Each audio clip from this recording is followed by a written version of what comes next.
I believe that sex is increased when compliments are increased. And so I just want to say to people that if that's something that's important to you. Boy, you are beautiful. I was just looking at you and I was just thinking, just how beautiful you are. I don't know. Welcome to Banking on the Banks. I'm so excited to be here with you today. My name is Gloria Mayfield Banks, and this is my phenomenal husband, Ken Banks. And we're so excited to be here with you today. Oh my gosh, we've had a fabulous last couple of weeks. Absolutely fabulous. A phenomenal time.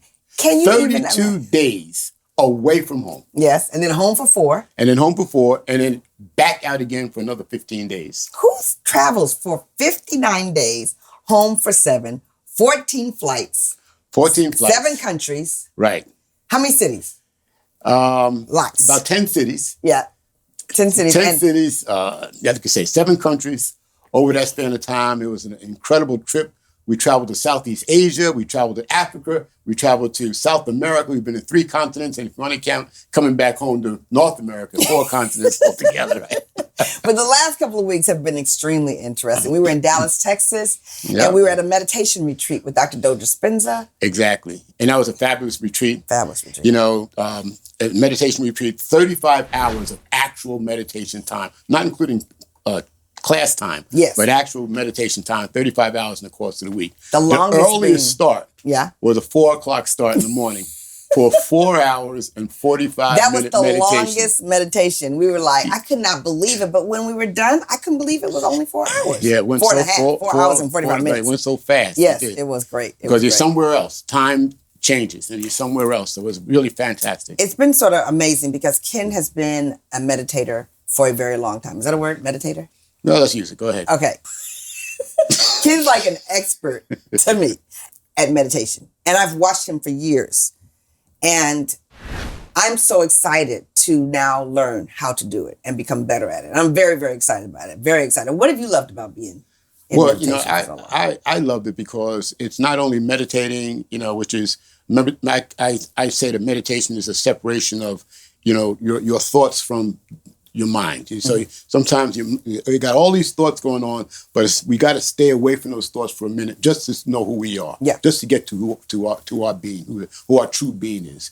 And with Joe Dispenza, it's a little bit different. He does that, but he adds to it. He talks about bringing your future towards you, that kind of stuff. And it's really, really amazing stuff. Yeah, and he explains the science behind it. The science behind it, that's really interesting. It's engaging. So then we go from there, Dallas, Texas, and we go to Cartagena, Colombia. Oh my gosh, 88 degrees, sun everywhere, food fabulous, friends awesome, water. It was beautiful. Can you tell? I love Colombia. She loves Colombia. She loves Colombia a lot more because we had an apartment there for about 3 years in Colombia, in Cartagena. It's a massive thing, 3,000 square feet. But I decided that, I'm not really using it as much. I didn't, paying for it 12 months of the year and using it like 1 or 2. So I decided, look, I'm going to just give the apartment up. All of a sudden, she begins to love Cartagena tremendously, right? I mean, all of a sudden it was like, I have this love, this deep, inviting love for Cartagena. I'm like, I liked it before. Why didn't it show up before? Deeper when you decided that we were leaving. Right, when I decided I'm gonna cut the bill. But I mean, it's crazy. It's crazy. So we left a retreat where you learn how to bring in what you want to your life. So we go to Cartagena, and and we're leaving. And I was like, Ken, just one more day. He's like, nope, we had to go home. I was like, one more day. Like, nope, we got to go home. So we're on the last of 14 flights. We didn't have not one issue. Nothing was late, nothing. We get to Miami, and there's a problem at the gate, and we miss our connection, and we are stuck in South Beach, Miami, South Beach. See, now, that's where it happened. We got on the tarmac, and we didn't get to the gate for nearly an hour. Right. But when she says stuck in Miami, oh my God, it was fabulous. Like, we're in Miami. We are not stuck in Miami. We're in Miami. So we had a choice of leaving at 6 o'clock in the morning, going back home, or 9 o'clock in the evening, going back. And I'm like, I'm not doing a 6 o'clock thing. You want to do something? I'm not doing that. We're going. You said we had to get home. We're going to spend the day in Miami. So we got a hotel. We got a hotel from the airline, and You know, that was near the airport, and we went down to South Beach and hung out in South Beach. It was fabulous. And went, you know, it was a beautiful day. And we went to a couple of bars, and I mean, and what they wear at the bars. Oh my I mean, these women would walk around there, I mean, booties hanging out. Their booties were hanging, I mean, everything, you know, there was like 50 of them running around and the booties just shaking and stuff. You're like, damn. You know, what the heck? You know, I thought I was at a gentleman's club. It was crazy. It's so crazy. I mean, I'm like, wow, this is amazing. She said, okay, let's go. I said, I'm not going anywhere. It was a lot of fun. It was a lot of fun. We went with another couple, couldn't believe it. They lived like 4 or 5 blocks from us. Yep. We were talking about football. It was amazing. So we had just a great time. And, you know, my message right now is just flow. You always talk about flow in the unknown. Flow in the unknown. unknown. We had no idea that it was going to be unknown, and it was fabulous, and we had a good time. I also want to say something else, too. What I loved is the ability that we have to have a great attitude depending on what happens. You know, it's like whatever it happens, we search to have a good attitude. We search to keep it up and up. We search to keep it positive, whatever's going on. Nothing we can do about it. So, okay, let's do this. Let's do that. Right. Because we saw, you know, actually a lot of people at the airport, when that was happening, they were getting upset and they were getting mad and they were yelling at people and stuff like that. We're like, all right, well, you know, let's roll. If you can't do anything about it, don't worry about it. Don't let it stress you. That's a beautiful thought. You know, but we got to talk about the trip. I mean, we got to talk about the Asia part and Africa part. You know, we started what originally was a 5-country tour. Yeah, it was Dubai. It was Korea, Seoul, Korea. It was Vietnam and 2 cities in Vietnam, Da Nang and Ho Chi Minh, and then we went to Singapore, and then from Singapore. 2 places in Bali. Yeah, we were in Bali for about 8 days, and then we were supposed to go home. We were supposed to go home, right? Once again, the term, we're supposed to go home. We were supposed to go home. But Gloria was like, you know what? I mean, we do love home. I'm not, you know, it's only been 26 days. I mean, we can hang out for a couple more days, right? So I said, all right, well, you know. So I drew a circle around. We had to go back through Dubai. And so we went, you know, I drew a circle around Dubai, you know, which would be a 3 or 4 hour, you know, flight. Where could we go? And there were a couple of places that looked like rainy season or whatever, but then Zanzibar came up. Zanzibar. I mean, that's just a place you got to go to, right? Zanzibar. He just loved the name. I know. He loved the name. It didn't matter what. He was like, you got to go. You know, there's just places in the world you got to go just because of the name. Kathmandu. You know, Zanzibar, Timbuktu. You know, you got to go to these places. Casablanca. I mean, really, you got to go. So Zanzibar came up. So I said, you know what? We're going to Zanzibar. It's a 5.5 hour flight from Dubai to Zanzibar, which is on the east coast, the east side of Tanzania, mid-Africa. And we went there and we had a ball. The beaches are amazing. The beach, the sand. You know, I've seen a lot of beaches, but this honestly was my favorite beach. And somebody described it as white pepper. It was so beautiful. It was beautiful in the morning, during the day. It was beautiful at night. The water was warm, the Indian Ocean, the view, the boats, the people walking on it. You saw the vacationers and you saw the people who live there every day making their living in the water with the fish. We saw them fishing with the huge nets, doing all that manual labor to bring in those fish. It was so enlightening to see. Then we had some great conversation. I had an amazing conversation with the man there, and he was talking about how he so wants to come to America just for a couple of years. He doesn't want to live there. He just wants to come, see the opportunity, make some of the opportunity happen for him, and then bring it back to his family there in Zanzibar. And I said to him, you know, it's so amazing because what you see in America, I miss.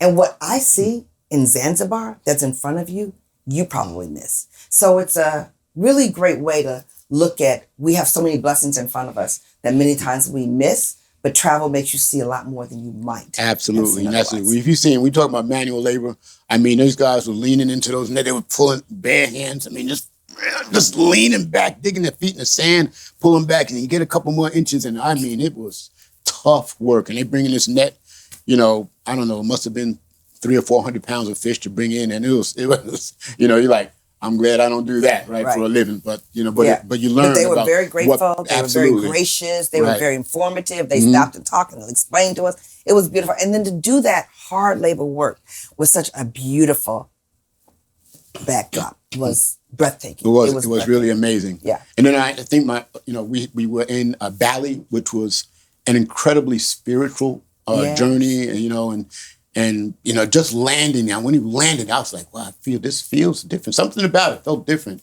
And then when we got there, the people are so happy. They're smiling. Everybody's always smiling, always supportive, always trying to help you, always trying to, they just don't point in the, you got to question it. Where's so-and-so? They just don't point in the direction, north. They take you and they bring you there, right? And they take you there, and this is the place you want to go to. The food was delicious. The people were amazing. Everybody in every home in Bali, there is a temple. Everybody worships in these temples in their homes every day. Yeah. And from 1 to 3 times a day, they give offerings a day. There's temples, larger temples all throughout the city. We visited many of them. It was an amazing. It was amazing. And the architectural. The rice was everywhere. The way they make their money, the way they're working the land, the way they have the little kids out there, 4 and 5 years old, working the land, understanding how it made was amazing. Went on to Dubai, absolutely fell in love with Dubai. Like, we might be going to Dubai's her kind of city. Oh my God, high fashion, fabulous people there, fabulous energy there, abundance. Right. Some people have asked a lot what I gained from that trip, and I always tell them the number one thing I gained was abundance. There's a lot of abundance in this world, and we just really have to lean into that. Just lean into it and just feel abundant. Yeah. That's the only way to get abundance is to feel abundant. Feel that abundance coming to you instead of feeling a lack. Right. We always feel lack. Mm-hmm. Oh, man, I can't do this. I can't do that. Mm-hmm. This is lack. I got to feel abundant. I can do whatever it is I want to do. And that's the key. And so Dubai is amazing. Dubai changes your mind. I remember I visited years ago, I visited the ambassador in Kuwait, the U.S. ambassador in Kuwait. When I went to Dubai, I went to Kuwait also, and he had a picture on his wall. It was a picture just sand, really, and a little trail, and it seemed like. And I said, so why do you have this picture on your wall? And he said, this is to remind me of the creativity of man and the dedication. And somebody's dedicated to something and get it done. He said, that is a picture of Dubai in 1970. Amazing. Nothing but sand. He said it was the people came up with a vision, came up with a plan, came up with something to say, we're going to build the greatest city in the world right here on this sand in the most inhospitable climate on the planet. This is where we're going to build Dubai, and it's going to be a great city. And then we saw, the Burj Khalifa. We went up in it, which is the tallest building in the world. But I like to say it's not only the tallest building in the world, it's the tallest building in the world by 700 feet. The second tallest building in the world is the Shanghai Tower, which is about 2,000 feet. The Burj Khalifa is 2,700 feet. It's just, no. It's unbelievable. And it's built to go 500 feet higher. So if you decide you're going to build something 2,800 feet, it's not going to be enough. You're going to be building. They're going to keep on going up. Yeah. So, that kind of thinking, that kind of the biggest mall in the world, the biggest, biggest everything. Abundance, nothing but abundance. And so that's a great place also. It was really great. We went there to celebrate your birthday. Yes. Then we ended up celebrating 26 years of marriage. So it's amazing that we would be talking about sex and marriage on this particular episode. Okay, all right. Because when you're gone for 59 days and 7 of them at home and you get to spend that time celebrating each other, right. We get a lot of questions. We get a lot of conversation with people asking us, how do you sustain a marriage for 25 years or 26 years? And the other thing that's so interesting is talking about the subject of sex is not an easy subject to talk about, but it's a very interesting subject that people want to hear about. So, it's right, 26 years. And after 26 years, I think the tendency is for people, they start out great, right? And then people kind of peter off and the interest peters off and all that kind of stuff. And we have had a situation where we've kind of grown with each other, and stayed in that mood, and what can I say about sex? There's a difference between sex and the whole sexual act, the sexual act, or the intimacy. That's what I'm getting ready to say. So all throughout the day, so we had 52 days sleeping in hotel rooms, all across the world, but all during the day. I'm kind of messing with her, touching her and, grabbing her and we kiss each other all day long, we hold hands all day long and we do all kinds of things and I get inappropriate sometimes and she slaps my head, that kind of stuff. I want to say this being in the beauty industry for as long as I've been in the beauty industry, I can honestly tell you that it has been a conscious, intentional experience for me to stay attractive for Ken Banks. I will say that he makes it very clear that that's what he likes. I call it a requirement. You can call it whatever you want, but it just so happens when we talked before about finding the right partner for you, that you find someone that you automatically vibe with, and me being attractive to you is important to you, and me being attractive to you is important to me, and you being attractive to me is important to you and to me as well. Right. And I think that starts out. It's so funny. Before we even came down to start this conversation, you were in my closet, and I was like, I'm gonna wear that. Like, no, where'd you get that? I'm gonna throw that away. I'm like, well, what about this? No, I like that. You know what? You need me. I need to be in your closet because I don't like this, now I like that. I'm like, what? But it really did speak to what he likes and how I'm okay with this. So then when I did come down dressed, he was like, but all that matters to me and matters to him. And it's the intimacy, it's the intentional about it. It's knowing that it's important to me. It's knowing that it's important to him. And I think that because we pay attention to that and because we flirt with each other all day long, it makes the intimacy even better. And I think you bring up a good point, because, not only did she show me her stuff and I was like, but, I show her my stuff. I said, what about this? She's like, get that out of here, please. Put that in the trash now. So all that kind of stuff. And so we want to look good for each other. I want her to, think that I'm looking good, and I want, she wants me to think that she's looking. But that is in clothing, but that's also in the sexual. You got to be open to each other. You can't be offended when somebody says, I don't like that shirt. I don't like that blouse. You can't be offended. You gotta kind of go with it. And so, in sex, you have to know your partner. You have to see, you have to, as a man, you have to kind of anticipate what your woman feels like, what she likes, when she's moving in a certain way. But you also got to talk about it. She says, look, you got to do something different. This is where you got to ask sometimes, and a woman you got to say it in the same the other way around. You got to say, you got to work with each other, and not, sex, I think, is such a taboo subject in America. We can't talk about sex, but you got to talk about your partner because this is what I like, and sometimes people feel I shouldn't say that if I say, I don't want to say, but say it. Because if your partner is into you and that's what you love, and that's what's one of the most important things, I think, in a sexual relationship, in a long-term sexual relationship is communication. Right. You got to communicate. Right. I think that it does matter that you have other people to talk to about it.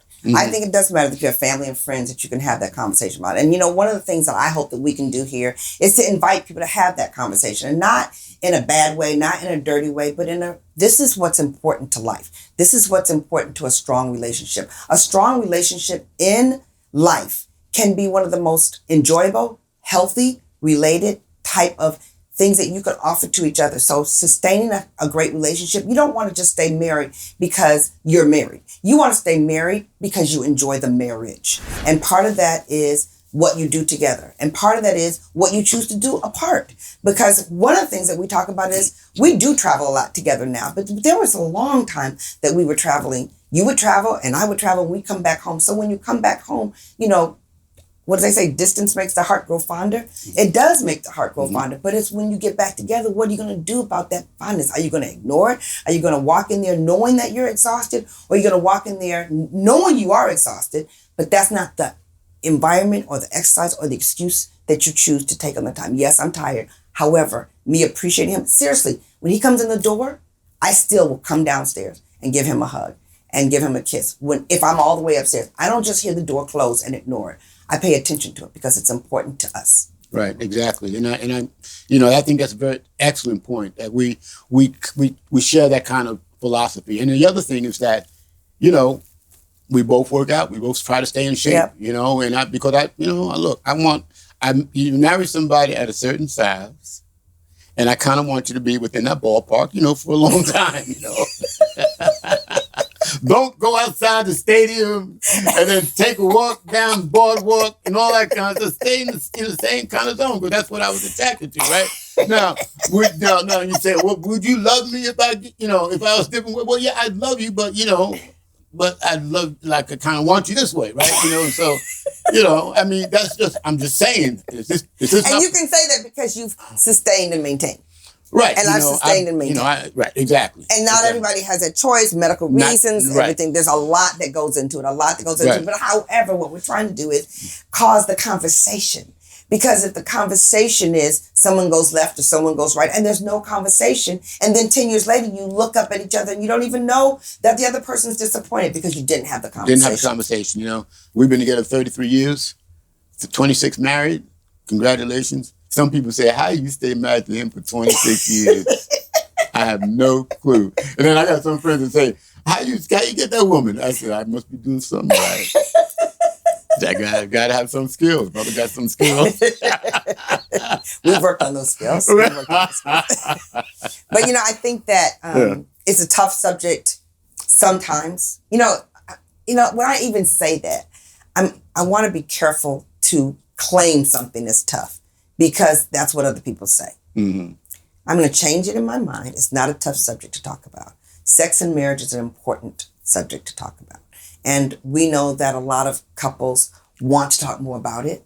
A lot of couples want to understand it because it's always, everything is behind closed doors. How do you go from an argument to making up one? How do you go from being very frustrated when one person isn't so frustrated? How do you go from someone wants sex more than the other at that particular time? In a relationship, there are hills and valleys. And in a sexual relationship, there are hills and valleys as well. Not everyone is on the same page at the same time. But the question is, are you trying to be on the same page at the same time? Is that even part of the effort? And sometimes when the relationship is not that great, the one thing that goes away the fastest is the intimacy. And that hurts it even deeper than it would have in the first place. No, that was very good. And I certainly agree. To have those, to maintain the intimacy is critical. Because once you lose the intimacy, you break that kind of bond, that kind of tie, and then people go in the other directions. You mentioned before that, before the pandemic, we used to travel quite a bit ourselves. Mm-hmm. We were apart about 150 days a year apart. Not together. So that's a lot of time not to be with your spouse. Mm-hmm. But when you come together, we'd always make the time to make sure we go out to dinner or something. To just to kind of reconnect. Sometimes it'd be as much as 2 weeks we'd be apart. Yeah. And so when we get together, we try to maintain that that core, mm-hmm. that core, which is the respect, the love, the tenderness, etc. Mm-hmm. The other thing is that. And I think this goes into the mood that people. I mean, we allow each other to do what we want to do. I want to develop a career. She wanted to develop a career. So we don't tie each other up in terms of what we want to do. We want to support each other in their endeavors, in their vision for themselves, in their vision for their future. We want to support each other in doing that. And in that support, you feel nurtured. You feel love in that. So you're not. So if you're not supporting one another, then you sound like, well, you don't really care about me. You're not thinking about me. Mm-hmm. And so in that support, I think that support and that caring for one another has helped us to maintain this positive relationship over years. I agree that the support is the way in which we feel love for each other. Mm-hmm. It is the way in which someone feels like you really do care about them, because sex and marriage means I care about you, and I'm glad to be able to care about you. When I talk to people, sometimes they always say, I just want to love at 100%. That was one of my requirements. And coming out of a bad marriage, I had a bad first marriage, you had a bad first marriage. You can be very timid in giving 100% of love, very cautious, very protective. And that was one of the things I just wanted to do. I wanted to love at 100%. I didn't want to hold back. I didn't want to look over my shoulder. I didn't want to walk on eggshells. I didn't want any of that. And so being able to remove that, and it came over time. It doesn't just happen just because you're in love, but it came over time that we would say all the time, I don't want to walk on eggshells. I just want to know what you're thinking. I want to know what you're saying. Let's have the conversation, whether it's easy or hard or whatever. But that made a big difference to set a parameter that made it feel good to be in love with each other. And I will say too, because we used to travel a lot and because we have very busy lives, we were very intentional to let the other people, let each other know that other people didn't take priority in our lives. Right. And if they were starting to, we would have a conversation. Right. You care more about that person. You talk to that person. You stop having a conversation with me in order to take that phone call. Blah. All of that matters. So your phone rings and you take a phone call. That doesn't mean he minds me taking the phone call. But if it happens over and over again and it frustrates him and he doesn't say anything about it, that's when it becomes an issue. Right. You know, those conversations that people have with one another, and, you know, you're having a conversation, the other person said, Yeah.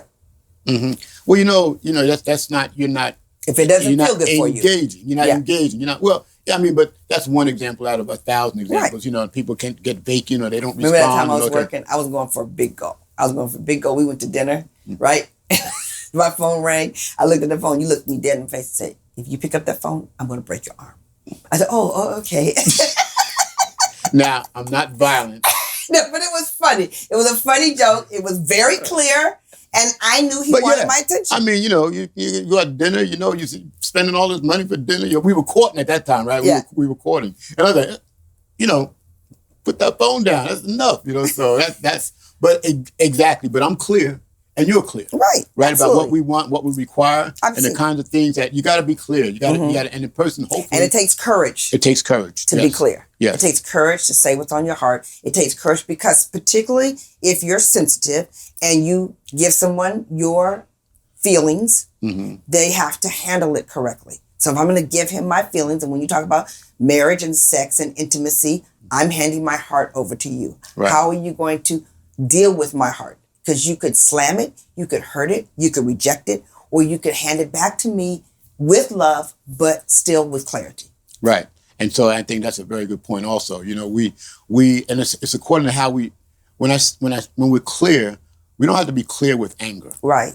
You know, I said before, we hardly ever argue. And so, you know, so we're clear, we have discussions, we're clear, but we're not clear with you know, we don't bite at each other. We don't bring back things from the past and say, yeah, well, this happened. Well, that happened, you know, 22 years ago. Right. Remember that and all that kind of stuff. We try not to do any of that. We try to be, you know, concise and in the conversation there. And then people, I think, have a tendency to feel more caring. They feel more love. Yeah. You know, so that's always important. So I guess the bottom line is that communication is vitally important. You know, the sex act is vitally important. So there's all kinds of different positions that people might employ. There's all kinds of, you know, different places in the home or around the home that people can employ, you know, and so there's a lot of Where are you going? Not to say we do. I'm just saying that if you wanted to, you could. Yeah. Okay. Great. You know, awesome. You could. Thank you so much. Do kinds of different things. You know. Doesn't always have to be the same way, you know. Question of the day. How many times a week should a couple be intimate? Let me give you some stats, okay? 25% had sex once a week. 16% had sex 2 to 3 times per week. 5% had sex 4 to 5 times per week. 17% had sex once a month. 19% had sex 2 to 3 times per month. 10% hadn't had sex in the past year. 7% had sex about once or twice in the past year. Okay, all right. So what do you think? Well, it's a great question. I think that as everything, it's the comfort level of people involved. You know, but it's both people involved. Right. Yeah, and so, you know, if one person wants to have sex 4 times a week and the other person wants to have sex once a month, it ain't working out. You know, there's a disconnect. There's a big disconnect. And what do you do if that's the case? Because that can be the case. And that's the case. I don't know what to do. Well, hell, I'd be well, you asking me that? Nobody knows what to do. I do. You have a conversation. We talked about it. You have a conversation. And you guys, seriously, I think that we need to open up this, you have a conversation, because there's a lot of things that go into maybe why that is. It's not just the couple. Sometimes it's overwhelmed. Sometimes it's too much work. Sometimes they're tired. Sometimes it's medical. Sometimes you got to go back to your doctor. Sometimes it's mental. There is a reason sometimes. And the fact that it is sensitive makes it difficult to have that conversation. Makes it very difficult to have the conversation. So, you know, when you have that disconnect, then somebody's very unhappy. Right. Or two people are very unhappy. Right. It's hard, and there has to be some kind of reconciliation. Both are unhappy. There has to be some kind of reconciliation to get, to try to find some sort of happy medium. And, and like you say, those are sometimes tough conversations. Right. And, maybe there's a lot of reasons, it can't be done. Well, it can't be done. But that's the only way to resolve that is to communicate. Right. And find out why.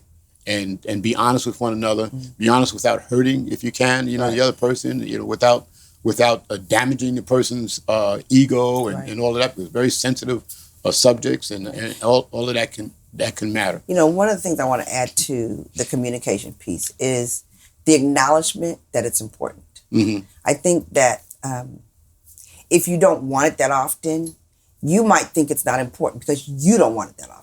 But how often you want it doesn't have anything to do with the level of importance it is to the relationship. So you do obviously have to have a communication about that. But I mean, you guys have to admit that if you're going to be in a loving relationship, love and the example of love, and part of that is sex, means that it's important. And you have to admit that it's important so that you can get to the place where you can get reconnected. Because if you don't reconnect, you disconnect.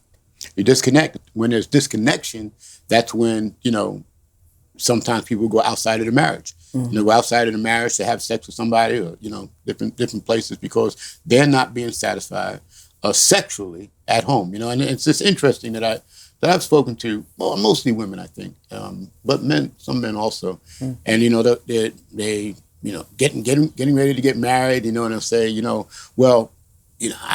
sex isn't that great, but I can manage that. I can do it. Because they want the relationship. Because they want the relationship. Yeah. But sex isn't that great. But but 2 years later, it's like, I got that look. I got to have some good sex. And so you kind of got to be careful to what you run and get into, and know that get into something that in 2022, it might not be good in 2024, right? And that's the same with everything. Certain people, if your mate has any habits or proclivities or penchants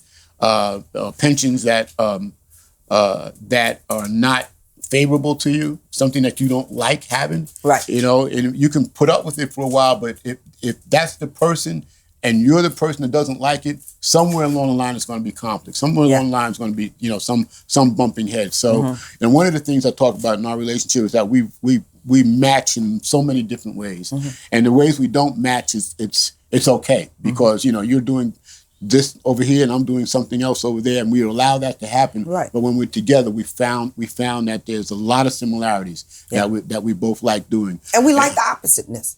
Opposites attract. There's some things that we don't. But what happens in that is that we really embrace the other person's differences. And we learn from the other person's differences, which makes the intimacy even better. So that's exciting as well. So I think in this question, there's no real answer. I think it's whatever is comfortable for people. That's good. And that they get into a system or a pattern of, everybody's comfortable with twice a week. Then it's twice a week. Great. That's fantastic. And every once in a while. And then so when you go on vacation, maybe it's a little bit more because there's more time. I think when we go on vacation, there's more time.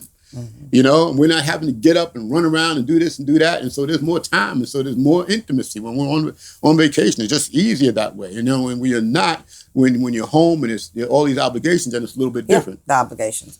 I want to say that I believe that sex is increased when compliments are increased. And so I just want to say to people that if that's something that's important to you. Boy, you are beautiful. I was just looking at you and I was just thinking, just how beautiful you are. I don't know.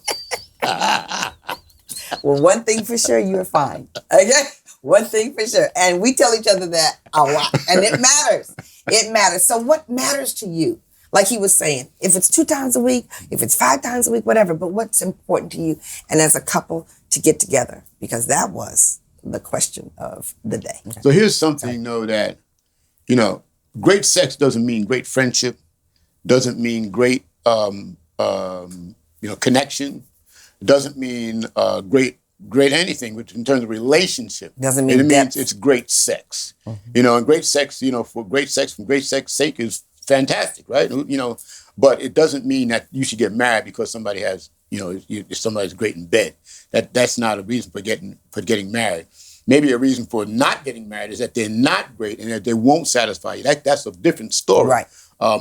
But to say that And they have no desire to get better. But there are also this situation where people equate sex with love. Right.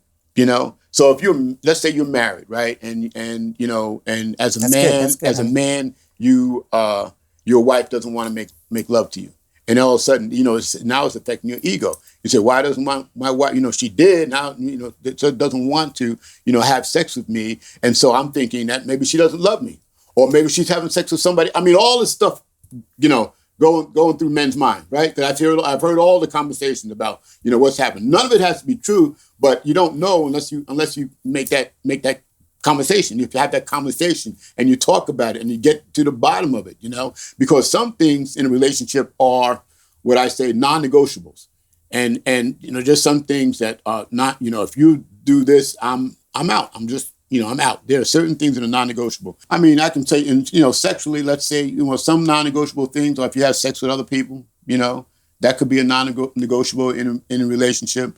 If you don't have sex, that's not maybe a non-negotiable. But maybe if you smoke cigarettes, that's a non-negotiable. I don't want to live with anybody who smokes cigarettes in the house, right? There's a lot of things and it's up to you. It's the individual. Right. Whatever is in your mind, whatever you say, you know what?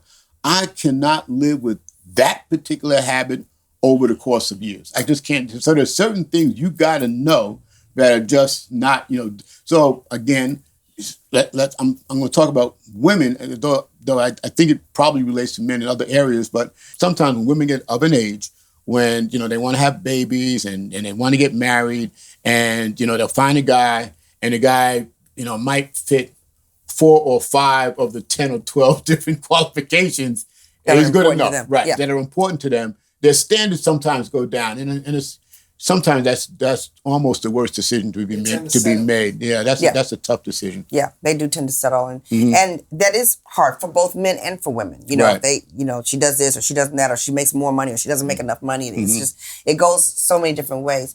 But it's so important to know, number one, is individual, and number two, you can't take everybody else's opinions. Everybody's got an opinion. And so they start talking to each other, and girlfriends start talking, and guys start talking, and they start creating for someone else, man, you shouldn't put up with that, or girl, you shouldn't do that. And so it becomes a real issue because the person forgets what they want. They forget what was important to them because they're listening to their girlfriends or their sister or their mother or their neighbor. And it just becomes so convoluted. You got to really understand what's important to you. And you also need to know that it's a journey. What was important to you at 25 is going to be different at 35. 40, right. Exactly. And it's going to be different at 55. So you have to really pay attention to that. But what I'm trying to say here is that whatever is important to you at the time, you have to talk about it and know it for yourself before I can invite you to participate in what's important to me. Right. If you don't know what your decision is, and you start asking other people, and you get all that information, and you get all mixed up, as you're saying, right? And so I said, a lot of people will ask 100 people to get to somebody who agrees with them. Right. That's right. You know what I mean? Right. They're thinking this, I ought to do this. And then everyone else said, no, you shouldn't do that. No, you shouldn't do that. No, you shouldn't. You keep on saying, no, you shouldn't do that. Yeah, you should do that. Oh, that's what I'm going to believe, right? You believe the one person that agrees with what you really want to do, really, right? And so, we really have to, I'm just saying we have to, sit in a dark room and really understand ourselves and really understand our mission for ourselves and our vision for ourselves and understand what it is in this relationship that we truly want to have and do. And and so when we come to that decision, we don't need to ask a whole bunch of other people. That's right. One of the things that we love, because people do talk to us about this, is we love people who fight for their relationship. We love people who don't take a situation and that situation in and of itself and decide that's it, it's over. We've been in relationships where we had to say it's over. So we know that is important and that's part of the journey. And sometimes that decision has to be made. But we also know that if you want to have a long relationship and you really want to enjoy that relationship, I used to make it a point to ask people how long they were married. And then I find myself following behind them to say, what made your marriage work? What made your marriage work? And every single time they pushed through the valley. Every single time they always said there was a valley. There might have been multiple valleys, but they pushed through the valleys. And they were so happy and grateful that they pushed through. So we want to invite you to, if you're in a relationship, decide whether you're going to fight for that relationship. And if you're going to fight for that relationship, be honest about it, be communicative about it, and work it. And I think that's an excellent point. And I think it would be fair to say that we've gone through some times when we've had to stick it out. We've had to be together. We had to decide that we wanted to be with one another. We had to make that decision. Right. And and after years of marriage, almost everybody goes through the same thing. And so you either have a decision whether or not to do or not do. And I think we decided to work to get to a point, and the rewards on the other side have been phenomenal, have been fantastic. Greater than we thought. Greater than we thought. Much greater than we thought. Yeah. Honestly, a large piece of it is an optimistic attitude. I do have a very optimistic attitude. I do expect, that's why I trust easy. I expect that you won't hurt me until you do hurt me, even though I was hurt for 10 years. So I do really believe that that's a piece of my personality, number one. Number two, the way he came at me. He didn't come at me as I'm here to be the man. He didn't come at me as I'm whatever. He just came himself 100%, just comfortable in who he was, not with a need to prove or a need to have me prove that I was worthy. We really were finding out if we liked each other because there wasn't a need. And that's a big deal to me. I often tell women, if you need a man, it's going to be really hard to attract a man and a lot of women who don't have a man will think about they need a man or why they need a man. Because what they say is, well, I don't have a man or I don't have this or no one's helping me at the house or no one's helping me with the kids. And then the women that are married, they're like, I got a husband. He don't help me with the kids. He don't do the lawn. He don't do the, so the grass is always green on the other side. It's always green on the other side unless you have a different attitude. So it's absolutely true that people that are happy usually find a happy relationship. And people who are miserable tend to not find one. And then people who have had a miserable relationship, all they do is remember about how miserable the relationship was. And so they anticipate the next relationship is going to be miserable. Right. So prove to me that it's not miserable. Well, by the time I get in a relationship with you and you want me to prove that I'm fabulous, I don't have time for that. Because a lot of times, people bring their needs to a relationship. Yes. They bring their needs to either wanting a relationship or in a relationship themselves. Like, for instance, men. Men grow up and they were taken care of by their moms or whatever. They don't learn how to cook. They don't learn how to clean. They can't wash their own clothes. They can't do anything, to maintain themselves in their own home, right? And so they need a woman to help them live. They need a woman because they can't do it themselves, know? And there's women that need a man for certain things. Or they define that as love. If you wash my clothes, if you cook for me, if you do this for me, if you do that to me, the way I want it done, when I want it done, how often I want it done, then you love me. And if that's not the case, then you don't love me. And that's a real hard place to step into someone else's expectation of who you need to be. And you can't love me like I am. Right. However, the other side of that is if this is that important to you, then I'm going to try and do what I can possibly do to make sure it happens. Like I know, yesterday, Ken was so happy. He was sitting in front of a plate of food. He loves quality food. He wants a variety of food. He wants it to be there. That's what's most important. I believe in all my heart that he would like it if I could cook like that. But I don't know how to cook like that. But I do know that I can find someone who can do it for us and to make sure that that plate is what he wants. And I will continue to search until I find that. If I can't do it, I want to make sure it's done. And that's called love. That is love. And I appreciate that. And I'm just saying, the people, when you bring your needs into a relationship, you got to be whole to come to a relationship. You have to be a whole man or a whole woman to come to a relationship. And if you're not whole in yourself, and if you're looking for somebody to fill in some of those blank spaces, then that doesn't usually work. Right. Because because the other person, that's not what the other person's there for. Right. The other person's not there to make you feel whole. You have to feel, and when I feel whole, then I will be happy. And it doesn't work like that. You got to be happy getting to the relationship. Right. When you have happiness going to the relationship, then your mate has the same happiness, then you can be happy together. But talk about this, Kim, because this is super important because everybody's got drama in their background. Everybody's got drama. Everybody's had trauma in their background, Right. some way, form, or fashion. So how do you get to that place? Well, I mean, you have to work. So when we met, talk about myself for a minute. When we met, and we had a great conversation. We were talking. But one of the first things I said to you was, basically, hi, my name is Ken Banks, and I'm never getting married again. Right. I mean, I was clear. You had issues. I had issues. Right. I had issues. I came out of a marriage, and then I'm done. I'm not doing that again. I have my kids and I'm finished. I'm not doing that again. I'm just letting you know, we can hang out, and whatever we want to do, but I'm not getting married again, and you said, don't hang out with me because if you do, you're going to fall in love. And I'm getting married in 5 years. Right, exactly. But the point is, I came with trauma. I came with a lot of baggage, and over the course of time, and 6 years later, we were married, right? Mm-hmm. Over the course of time, I was able to release some of that drama and some of that history. Mm-hmm. Sometimes you got to leave the history at the door. You carry all that around with you all the time, carry all that weight with you, all the years and years of disappointment and trauma. If you can carry that with you throughout life, by the time you get to be 50 years old, it's just going to crush you. Yeah. It's so heavy. And so the thing is to try to release, keep trying to release. And I tried to release. I tried to release that past, mm-hmm. which for me was so traumatic, mm-hmm. and to come into a new relationship and trust again. Mm-hmm. And it's hard to trust again. And even then, you're still like tenuous. You're the one, because here's Gloria's strength, is that she can immediately trust. Basically, you immediately kind of trust. And you spoke about this. Mm-hmm. Immediately pull in. And so you pulling in helped me to go into that.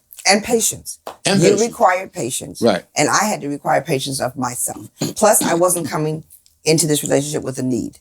So that made a major difference. It wasn't like, if we're going to go together, then I need to know if you want to get married. And you said, I don't want to get married. So, we forget that it's a journey and it's a development. Love is a development. It's not an overnight sensation. And we were hot at the beginning. We talk about sex and marriage.